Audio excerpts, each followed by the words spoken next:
Marcus Thompson had been working as a Royal Guard for 3 years, but he still felt like an outsider. The other guards whispered behind his back, questioning how someone from a working-class family in East London had managed to secure such a prestigious position. They didn't know about the countless hours he had spent training in martial arts, or the special forces background that had caught the attention of the Royal Protection Unit recruiters. On this particular Tuesday morning, Marcus was assigned to patrol the grounds of Windsor Castle. The autumn air was crisp, and golden leaves crunched under his polished black boots as he made his rounds. He had always taken pride in his work, knowing that he was protecting some of the most important people in the country. But lately, the isolation was getting to him. As he rounded the corner near the East Wing, he spotted 4 trainees from the elite protection program. James Morrison, the son of a wealthy diplomat, stood in the center of the group. His perfectly styled blonde hair and expensive watch made it clear he came from money. Beside him were Thomas Knight, whose father was a high-ranking military officer, David Sterling from an old aristocratic family, and Robert Hayes, whose connections in Parliament had secured his spot in the program. Marcus knew these 4 had been struggling with their training. While they had all the right connections and backgrounds, they lacked the real-world experience and dedication that the job required. Their instructor, Commander Phillips, had been expressing concerns about their progress, and rumors were circulating that they might not make it through the program. The moment James spotted Marcus, his expression darkened. He whispered something to his companions, and they began walking toward the lone guard. Marcus continued his patrol, hoping they would simply pass by, but he could feel their eyes following his every movement. Well, James called out, his voice dripping with disdain. If it isn't our favorite charity case. The other 3 trainees spread out slightly, forming a loose circle around Marcus as he stopped near a stone bench. Marcus kept his expression neutral, but his muscles tensed. He had dealt with bullies before, both in his childhood and during his military service. These privileged young men reminded him of the officers who had looked down on enlisted soldiers like him. "Is there something I can help you gentlemen with?" Marcus asked politely, his hands clasped behind his back in the standard guard position. He knew that any confrontation could cost him his job regardless of who started it. Thomas stepped closer, his chest puffed out with false bravado. "We've been wondering how exactly you managed to get this position," he said, circling Marcus like a predator. "I mean, we've all heard the stories about your background. East London, wasn't it? State schools, council housing." David laughed mockingly. Maybe they needed to fill some kind of quota, he suggested, earning chuckles from his friends. Show they're not just hiring from the upper classes anymore. Marcus felt his jaw tighten, but he remained silent. He had heard these comments before, both directly and in whispered conversations he wasn't supposed to overhear. The assumption that he didn't belong, that he was somehow less qualified than those born into privilege, was a constant source of frustration. Robert stepped forward, his voice taking on a more aggressive tone. "The thing is, Thompson, some of us are concerned about the standards slipping around here. I mean, how can we trust someone to protect the royal family when they don't even understand proper protocol and etiquette?" "My training scores and performance reviews speak for themselves," Marcus replied calmly, though inside he was seething.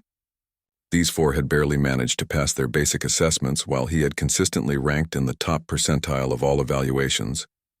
James moved closer until he was just inches from Marcus's face. "Training scores don't mean much when you don't have the right breeding," he sneered.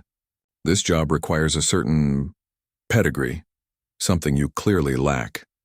The confrontation was escalating quickly, and Marcus found himself genuinely cornered. The 4 trainees had positioned themselves so that he couldn't easily walk away without appearing to back down. He knew that any sign of weakness would only fuel their harassment, but he also couldn't afford to lose his temper. Thomas reached out and straightened Marcus's tie with exaggerated care. "We're just trying to help you understand your place," he said with false sweetness. "Maybe it's time you considered a career more suited to your background." Marcus stepped back, but Robert immediately moved to block his path. The situation was becoming dangerous, and Marcus could feel his training kicking in. His body was preparing for a fight, but his mind was calculating the consequences. One wrong move and his career would be over. The 4 trainees seemed to sense his internal struggle and pressed their advantage. They began making comments about his family, his education, and his right to be there. Each word was carefully chosen to provoke a reaction while maintaining plausible deniability if anyone in authority questioned them later. As the verbal assault continued, Marcus noticed movement in his peripheral vision. Someone was approaching from the direction of the main castle, but he didn't dare take his eyes off the 4 men surrounding him. The footsteps grew closer, and he could sense that the dynamics of the situation were about to change dramatically. The autumn sun cast long shadows across the courtyard, and the tension in the air was palpable. Marcus took a deep breath, preparing himself for whatever was about to happen. He had no idea that the next few moments would not only change the course of his career, but also forge an unlikely friendship that would last for years to come. Prince George had been having a difficult morning. The 16-year-old prince was struggling with his advanced mathematics homework and had decided to take a break by walking through the castle grounds. He often found that fresh air helped clear his mind when academic pressure became overwhelming. His personal protection officer was following at a discreet distance, as was protocol. As he walked along his favorite path near the east wing, he heard raised voices coming from around the corner. Curiosity got the better of him, and he quietly approached to see what was happening. What he witnessed made his blood boil with anger. 4 young men in trainee uniforms had surrounded a royal guard that George recognized immediately. Marcus Thompson had been part of his security detail on several occasions, and the prince had always been impressed by the man's professionalism and quiet confidence. Unlike some guards who seemed nervous around the royal family, Marcus treated George with respect, but without the excessive formality that made the prince uncomfortable. George had heard Marcus talking with other guards about growing up in a tough neighborhood, working multiple jobs to support his family, and his pride in serving his country. The prince, despite his privileged upbringing, had developed a deep respect for people who worked hard to achieve their goals, rather than having everything handed to them. Now, watching these 4 trainees circle Marcus like vultures, George felt a surge of protective anger. He had encountered bullies before at various schools and events, and he recognized the tactics immediately. The way they had positioned themselves, the calculated cruelty of their words, and the obvious power dynamic made his stomach turn. "We're just saying that maybe you should reconsider your career choices," James was saying, his voice dripping with false concern. "I mean, surely there are other jobs more suited to someone of your background." Thomas nodded in agreement. "We're thinking of your own good here, Thompson. You wouldn't want to embarrass yourself or the institution by being out of your depth." George noticed how Marcus remained perfectly still and professional, despite the obvious provocation. The prince had seen enough fights at school to know that Marcus could probably handle all 4 trainees without breaking a sweat, yet the guard was showing remarkable restraint. This only made George angrier at the injustice of the situation. David stepped closer to Marcus, his voice taking on a more threatening tone. "The thing is, we've been talking to some people, and we think there might be questions about how you got this position. Maybe some strings were pulled that shouldn't have been pulled. Are you questioning the integrity of the hiring process?" Marcus asked quietly, his first real response to their accusations. Robert laughed harshly. "We're not questioning anything. We're just observing that sometimes the system makes mistakes. Sometimes people end up in positions they're not qualified for." George had heard enough. These 4 trainees were not just bullying Marcus. They were disrespecting the entire royal protection system and, by extension, the royal family itself. The prince stepped out from behind the corner, his presence immediately commanding attention. "Gentlemen," George said in a calm but authoritative voice that he had learned from years of public appearances, "is there a problem here?" The 4 trainees immediately straightened and turned toward the prince, their expressions shifting from aggressive confidence to barely concealed panic. They had been caught red-handed bullying a serving guard, and they all knew that their careers could be over before they had even begun. James quickly composed himself and stepped forward with what he hoped was a charming smile. "Your Royal Highness, we were just having a friendly conversation with Guard Thompson here about career development and professional standards." George looked at each of the 4 young men in turn, his gaze steady and unforgiving. Despite his youth, he had inherited his grandmother's ability to convey disapproval with just a look. "A friendly conversation?" he repeated, his tone making it clear he didn't believe a word of it. Thomas jumped in, trying to salvage the situation. "Yes, sir. We were sharing some insights from our training program, and discussing how we can all work together to maintain the highest standards of service. The prince turned to Marcus, who had maintained his professional stance throughout the encounter. Guard Thompson, how would you characterize this conversation? Marcus found himself in an impossible position. He could tell the truth and potentially make enemies of 4 future colleagues, or he could downplay the incident and allow the harassment to continue. He looked into George's eyes and saw genuine concern and interest in his answer. Your Royal Highness, these gentlemen were expressing their opinions about personnel decisions and qualifications for royal protection duties, Marcus said carefully. Choosing his words with diplomatic precision, George nodded slowly, understanding the subtext perfectly. He had grown up in a world where people often said one thing while meaning something entirely different, and he could read between the lines of Marcus's diplomatic response. David, sensing an opportunity to redirect the conversation, spoke up. We were actually just complimenting Guard Thompson on his unique background and discussing how diversity of experience can benefit the protection service. The prince's expression remained neutral, but inside he was disgusted by the obvious lie. He had heard every word of their conversation, and he knew exactly what kind of compliments they had been paying Marcus. George took a step closer to the group, his posture becoming more formal and commanding. I see, he said slowly. And what qualifications do you 4 believe are most important for royal protection work? The question caught them off guard. They had expected to be dismissed or perhaps given a mild reprimand, not questioned about their professional opinions. James stammered for a moment before answering. Well, Your Royal Highness, obviously training and physical fitness are important, but we also believe that understanding of protocol, proper breeding, and social awareness are crucial for this type of work. George's eyes narrowed slightly. Proper breeding? He repeated, his voice taking on a dangerous edge that made all 4 trainees shift uncomfortably. The prince had just been handed the perfect opportunity to make his position clear, and he had no intention of wasting it. The silence that followed George's question was deafening. The 4 trainees suddenly realized they had walked into a trap of their own making. James's face had gone pale and he was clearly struggling to find words that wouldn't make the situation worse.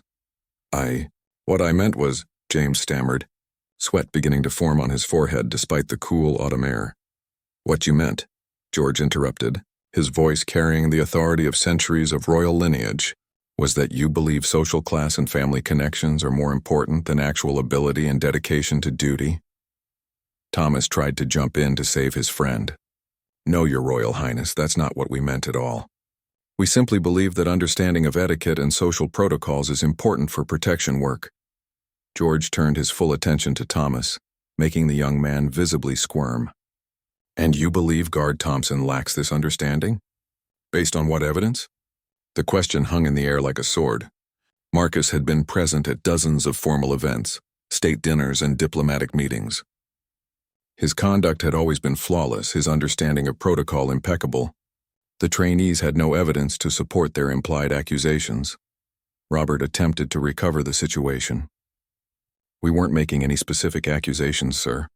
We were simply discussing general principles of recruitment and training. General principles, George repeated thoughtfully. He turned to Marcus, who had remained at attention throughout the exchange. Guard Thompson, in your experience, what are the most important qualities for effective protection work? Marcus was surprised by the direct question, but he answered honestly. Sir, I believe the most important qualities are situational awareness, physical fitness, quick decision-making under pressure, and absolute loyalty to those we're sworn to protect. Everything else can be learned through proper training. George nodded approvingly. And how long have you been serving in the Royal Protection Unit? 3 years, sir. During which time you've been involved in protection details for various members of the royal family? Yes, sir. George turned back to the 4 trainees, his expression growing colder. And you 4 believe you're qualified to judge the performance of an experienced guard based on his background, rather than his actual service record? David, desperate to salvage something from the situation, made the mistake of trying to explain their position. Your Royal Highness, we're not questioning Guard Thompson's service record. We're simply concerned about maintaining certain standards and traditions. What traditions exactly? George asked, his voice dangerously quiet. The 4 trainees exchanged panicked glances. They had been caught expressing views that were not only unprofessional, but potentially discriminatory. In their arrogance, they had assumed that their backgrounds and connections would protect them from consequences. James made one last attempt to defend their position. We believe that those who protect the royal family should understand and appreciate the values and traditions that the monarchy represents. George's expression shifted from cold disapproval to outright anger. And you believe that Guard Thompson, who has dedicated 3 years of his life to protecting my family, doesn't understand or appreciate those values? That's not what we're saying, Thomas protested weakly. Then what exactly are you saying? George demanded. Because from where I was standing, it sounded very much like you were questioning Guard Thompson's right to his position based on his social background, rather than his qualifications or performance. The accusation hung in the air like a thundercloud. The 4 trainees realized they had been caught in their own prejudices, and there was no way to explain away what George had obviously overheard. Marcus watched the exchange with growing amazement. He had expected the prince to perhaps tell the trainees to move along, or to handle the situation with diplomatic politeness. Instead, George was systematically dismantling their arguments and exposing their prejudices for what they were. Robert made one final, desperate attempt to turn the situation around. Your Royal Highness, perhaps there's been a misunderstanding. We have nothing but respect for Guard Thompson and all the hard-working people who serve the crown. George looked at Robert with barely concealed contempt. A misunderstanding? He repeated. So you're saying I misunderstood what I heard with my own ears? The implication was clear. The 4 trainees were now in the position of either admitting their prejudices or calling the prince a liar. Neither option would end well for their careers. No, sir, Robert said quickly. Of course not, sir. George took a step closer to the group, his presence somehow seeming larger and more intimidating despite his youth. Let me make something perfectly clear to all of you. The people who protect my family are chosen based on their ability, their training, their dedication, and their character. They are not chosen based on their accents, their family connections, or their social backgrounds. The prince paused, letting his words sink in before continuing. Guard Thompson has proven his worth through years of exemplary service. He has put his life on the line to protect people he has never met, simply because it was his duty. That kind of dedication and sacrifice commands my respect, regardless of where he was born or how he was raised. Marcus felt a surge of emotion that he struggled to keep hidden. No one had ever defended him like this before, especially not someone from the royal family. He had always assumed that the royals barely noticed the individual guards, seeing them as interchangeable components of their security apparatus. George turned his attention back to the 4 trainees, his voice taking on a tone of finality. What I witnessed here today was not a discussion about professional standards. It was bullying, plain and simple. 4 men ganging up on one, using their numbers to intimidate and harass a serving guard. The accusation hit the trainees like a physical blow. Bullying was grounds for immediate dismissal from any government position, let alone the elite royal protection program. James opened his mouth to protest, but George held up a hand to silence him. I'm not finished, the prince said, his voice carrying an authority that belied his 16 years. The moment had arrived when George would make a declaration that would change everything. George looked each of the 4 trainees directly in the eyes before speaking again. His voice was calm but carried the unmistakable weight of royal authority. Since you seem so concerned about qualifications and proper service, let me share something with you about Guard Thompson that you clearly don't know. The 4 trainees shifted uncomfortably, sensing that whatever the prince was about to reveal would not work in their favor. Marcus also felt a moment of uncertainty, wondering what George was referring to. 6 months ago, during a routine security sweep at a public event in Birmingham, Guard Thompson identified a suspicious individual in the crowd, George began, his voice carrying clearly across the courtyard. While other security personnel were focused on the obvious threats, he noticed someone whose behavior didn't fit the normal patterns. Marcus remembered the incident well. It had been a charity fundraiser that several royal family members were attending. Something about one particular man in the crowd had bothered him, though he couldn't put his finger on exactly what it was.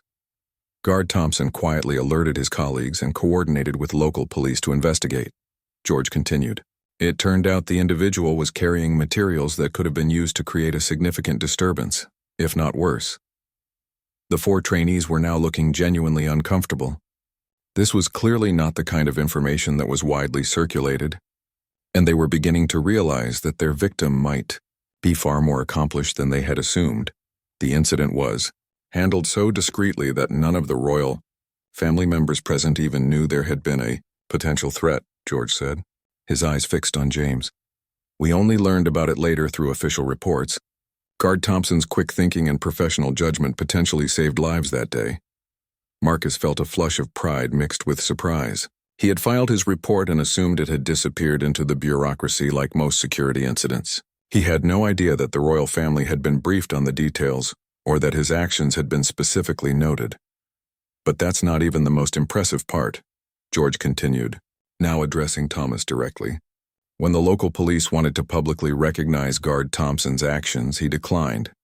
He said he was just doing his job and didn't want any special attention. David was beginning to look sick.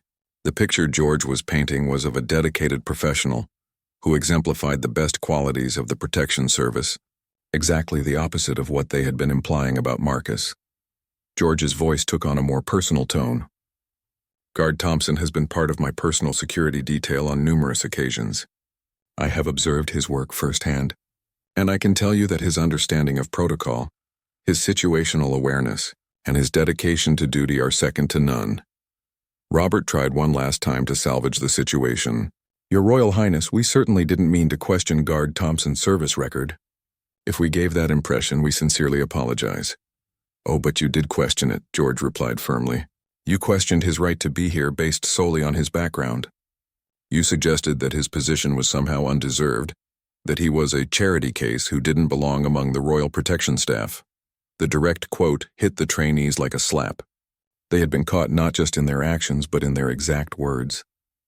There was no way to deny or minimize what they had said. Marcus was amazed not just by George's defense of him, but by how much attention the prince had apparently paid to his work. He had always tried to be invisible while on duty, believing that the best protection officers were the ones who blended into the background. I want to make something absolutely clear to all of you, George said, his voice rising slightly. Guard Thompson is not here because of charity or lowered standards. He is here because he earned his position through merit, training, and demonstrated excellence. The prince paused for dramatic effect before delivering his next words. In fact, if I had to choose one person from the entire Royal Protection Unit to trust with my personal safety, it would be Guard Thompson. The declaration sent shockwaves through the group. Marcus felt his knees nearly buckle from the unexpected honor, while the 4 trainees looked like they wanted the ground to swallow them up. You see, George continued, while you 4 have been worrying about breeding and social connections, Guard Thompson has been proving his worth through action. While you've been questioning whether he belongs here, he's been saving lives and protecting the people he's sworn to serve. James made one desperate attempt to recover. Your Royal Highness, we clearly made an error in judgment. Perhaps we could. You're absolutely right, George interrupted. You made an error in judgment. Multiple errors, in fact. You chose to gang up on a fellow service member. You chose to base your opinions on prejudice rather than facts. And you chose to disrespect someone who has earned his place through dedication and sacrifice. The prince's words were like hammer blows, each one driving home the magnitude of their mistake. They had expected to intimidate Marcus and assert their own superiority, but instead they had exposed their own inadequacies to a member of the royal family. But your biggest error, George said, his voice now carrying a tone of finality, was assuming that your backgrounds and connections would protect you from the consequences of your actions. Thomas opened his mouth to speak, but George held up a hand to stop him. I'm not finished, the prince said.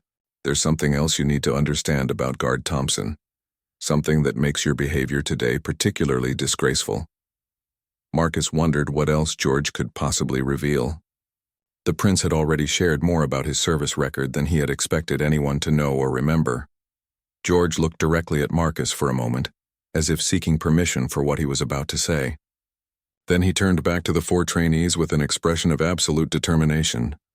He's my bodyguard, George declared, his voice ringing with authority and finality. The words hit the courtyard like a thunderbolt. The 4 trainees stood frozen, their faces draining of color as the full implication of George's declaration sank in. They had not just been bullying any guard, they had been harassing the personal bodyguard of a member of the royal family.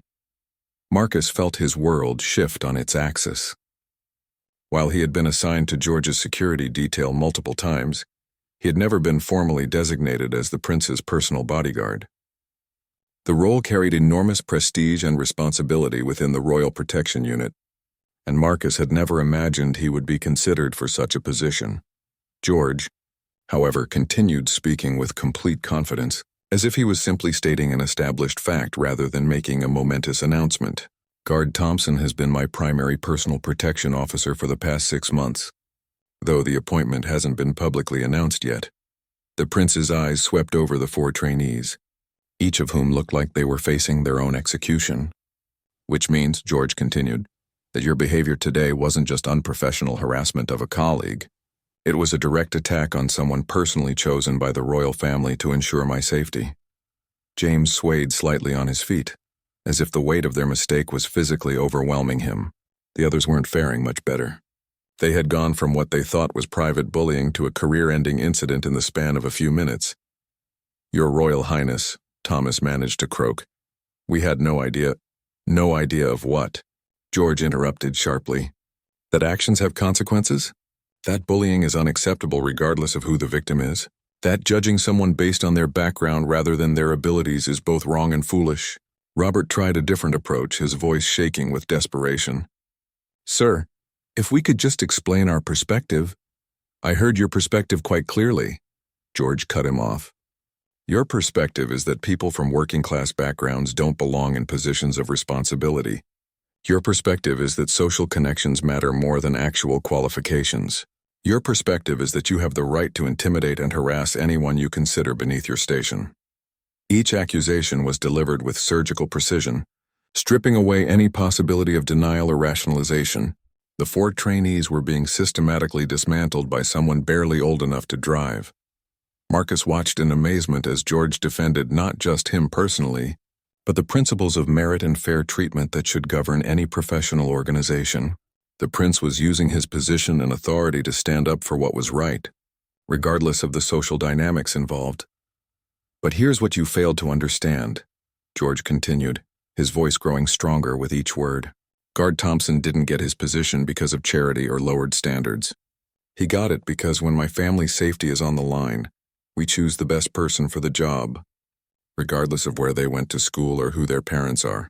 David made one last, pathetic attempt to salvage something from the wreckage. Your Royal Highness, we're all committed to serving the crown with distinction. Perhaps this incident could serve as a learning experience for all of us. George looked at him with undisguised contempt. A learning experience? He repeated. What exactly do you think you've learned? That bullying is wrong? That you shouldn't judge people by their backgrounds? These are lessons most people learn in primary school. The prince stepped closer to the group, his presence somehow filling the entire courtyard. No, I don't think this is a learning experience. I think this is a revelation of character. You've shown me exactly who you are when you think no one important is watching. Marcus realized that George's declaration about him being his bodyguard, whether technically true or not, had been a masterstroke. It had instantly transformed the entire situation from harassment of a regular guard to a direct affront to the royal family itself. The Royal Protection Unit exists for one purpose, George said, his voice carrying the weight of absolute authority, to protect the members of the royal family and ensure our safety in all circumstances. That mission requires people of exceptional skill, unwavering dedication, and impeccable character. He paused, looking at each trainee in turn. Based on what I've witnessed today, I have serious doubts about whether any of you possess those qualities. James finally found his voice, though it came out as barely more than a whisper. What happens now, sir? George considered the question for a moment, as if weighing different options. What happens now is that you 4 are going to have some difficult conversations with your training supervisors. You're going to explain exactly what occurred here today and why you thought it was appropriate to gang up on a serving guard. The trainees exchanged horrified glances. They knew that such a report would effectively end their careers before they had even begun. You're also going to apologize to Guard Thompson, George continued, not because I'm ordering you to, but because it's the right thing to do. though I suspect that after today you'll have plenty of time to reflect on what constitutes right and wrong behavior. Robert's voice was barely audible when he spoke. Are you going to file a formal complaint, sir? George's expression remained impassive. I don't need to file anything. This conversation will be included in my security briefing report, which is reviewed by the head of the Royal Protection Unit. Commander Phillips takes a very dim view of behavior that undermines unit cohesion and professional standards. The mention of their training commander's name made all 4 trainees visibly flinch. They knew that Commander Phillips had a reputation for maintaining the highest standards and had no tolerance for bullying or unprofessional conduct. But before we discuss your futures, George said, turning toward Marcus, I think Guard Thompson deserves a proper apology from each of you. Not the diplomatic non-apology you tried to give me, but a real acknowledgement of what you did wrong. Marcus stood at attention, still processing everything that had happened. In the span of 20 minutes, he had gone from being cornered and harassed to being publicly defended by a prince and declared as his personal bodyguard. The 4 trainees now faced the humiliating prospect of apologizing to the man they had been trying to intimidate. Under the watchful eye of the very royal family member they had hoped to impress with their supposed superiority. The silence stretched uncomfortably as the 4 trainees struggled with the reality of their situation. They had to apologize to Marcus, but doing so would be an admission of guilt that would likely seal their fate. However, refusing to apologize would be even worse, as it would demonstrate continued defiance in front of Prince George. James stepped forward first, his face flushed with shame and anger. His apology came out stiff and clearly forced. Guard Thompson, I apologize for our conversation today. Our comments were inappropriate and unprofessional. George's expression remained stern. That's not an apology, Mr. Morrison, that's a legal disclaimer. Try again, and this time be specific about what you're apologizing for. James's jaw clenched, but he knew he had no choice. I apologize for questioning your qualifications based on your background. I apologize for suggesting that you don't belong in the Royal Protection Unit, and I apologize for the disrespectful way we treated you today. Marcus nodded curtly but said nothing. He wasn't about to make this easy for them by offering gracious acceptance of their forced contrition. Thomas went next, his voice shaking slightly. Guard Thompson, I'm sorry for participating in behavior that was clearly bullying.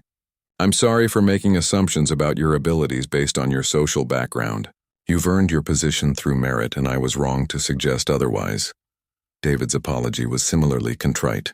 I apologize for my role in what happened today. My comments were based on prejudice rather than facts, and they were completely unacceptable. You've served with distinction and you deserve respect, not harassment. Robert was last, and by the time it was his turn, he was visibly shaking. Guard Thompson, I deeply apologize for everything that was said today. We ganged up on you because we felt threatened by your success, and we took out our own insecurities on you. It was cowardly and wrong, and I'm ashamed of my behavior. George listened to each apology with a neutral expression, but Marcus could see that the prince was not particularly impressed by their words. The damage had been done and everyone present knew it. Now, George said after the last apology had been delivered, I want you 4 to understand something important. This incident doesn't end here in this courtyard. Your behavior today will have consequences that extend far beyond a simple reprimand. The trainees stood in miserable silence, knowing that their careers were effectively over, but not yet understanding the full scope of what would happen next. The Royal Protection Unit is a small, tight-knit organization, George continued. Word of what happened here today will spread quickly through the ranks.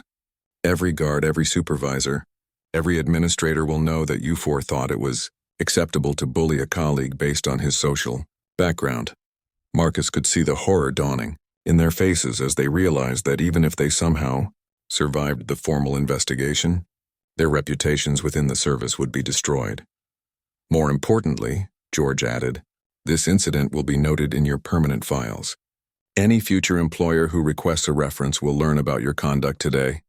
The security and law enforcement community is smaller than you might think, and word travels fast. James finally broke.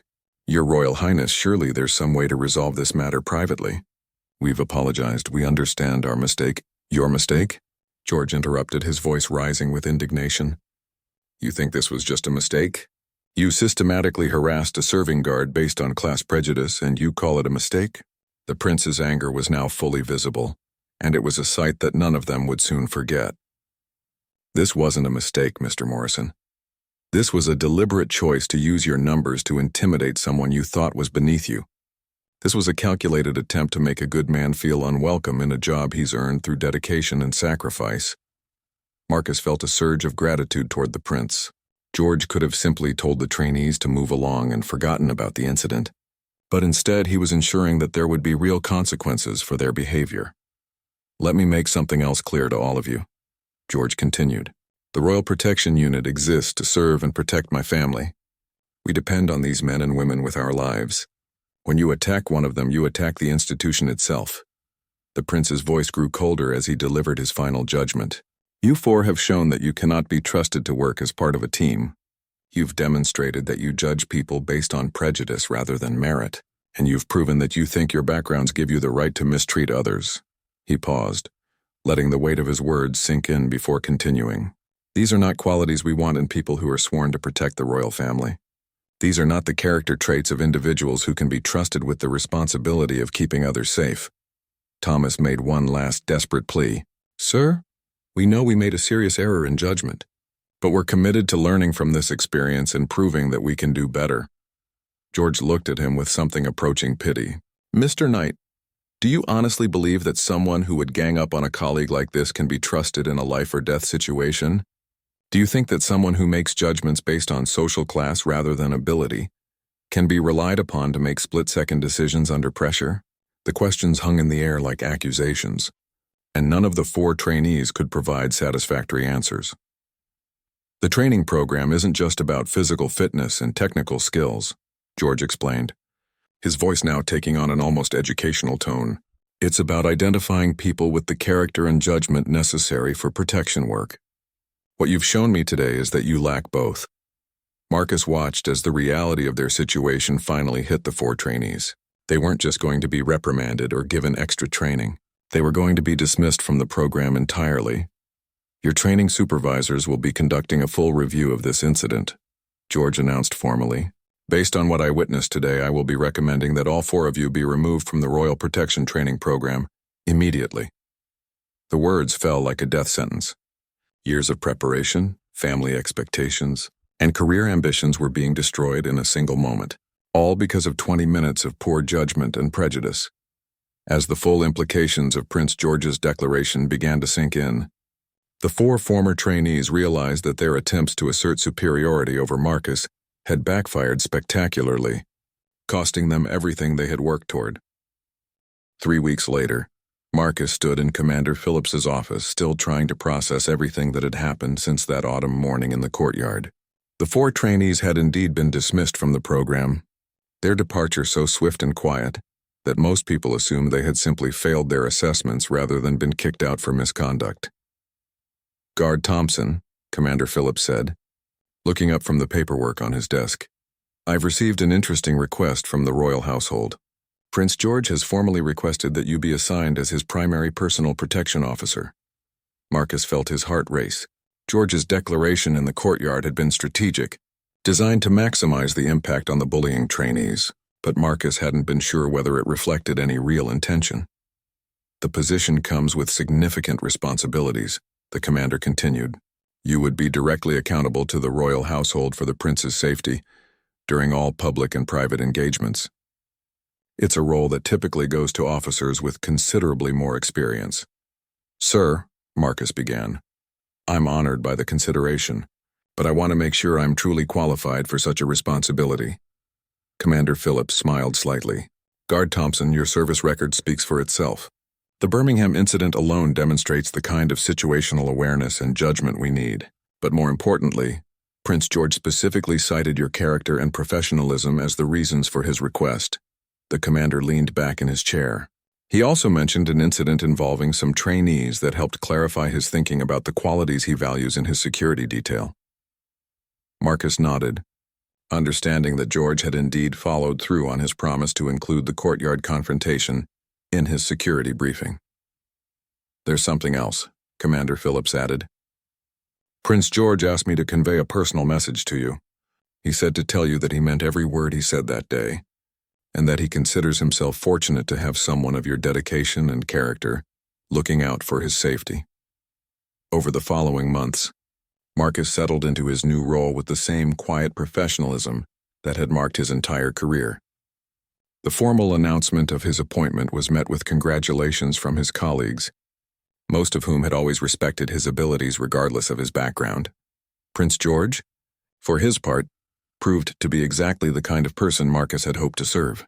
The young royal treated him with genuine respect and friendship, often asking about his family and background not out of curiosity about his different upbringing, but because he genuinely cared about the people who worked to keep him safe. The incident with the 4 trainees became something of a legend within the Royal Protection Unit, though the details were rarely discussed openly. It served as a powerful reminder that merit and character mattered more than connections and social status, and that bullying and prejudice had no place in professional service. James Morrison ended up working for his father's diplomatic security firm, a position that carried prestige but lacked the honor of royal service. Thomas Knight found work with a private military contractor, though his dismissal from the royal program haunted his career prospects. David Sterling returned to his family's business interests, abandoning his dreams of public service entirely. Robert Hayes struggled the most, finding it difficult to secure any position in law enforcement or security after word of his conduct spread through professional networks. Marcus often reflected on how quickly things had changed that autumn day. One moment he had been cornered and alone, facing harassment from 4 people who thought their backgrounds made them superior. The next moment he had been defended by a prince who saw past social class to recognize true worth and dedication. The experience taught him that sometimes standing firm in the face of bullying and prejudice, even when outnumbered and seemingly powerless, was its own form of victory. But more importantly, it showed him that there were people in positions of authority who genuinely cared about fairness and justice. Years later, when Marcus had been promoted to head the entire Royal Protection Unit, he would often tell new recruits the story of that confrontation in the courtyard, not to glorify his own experience, but to illustrate that in their line of work, character and dedication mattered far more than family connections or social background. "The royal family trusts us with their lives," he would tell the trainees. "The trust is earned through proven ability, unwavering loyalty, and impeccable conduct. It has nothing to do with where you went to school, what your parents do for a living, or who you know."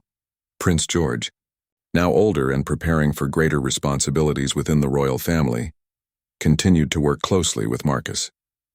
Their professional relationship had evolved into a genuine friendship built on mutual respect and shared experiences. The young prince had learned an important lesson that day as well.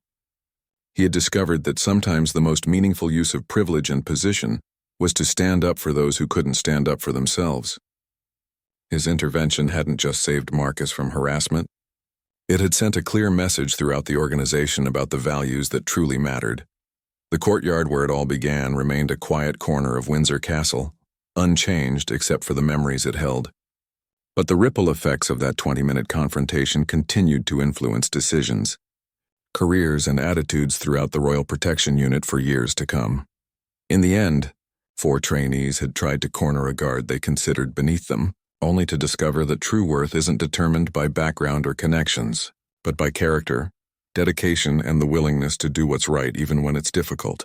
And a young prince had learned that the most powerful use of royal authority is to defend those who serve with honor, regardless of where they come from or who they used to be.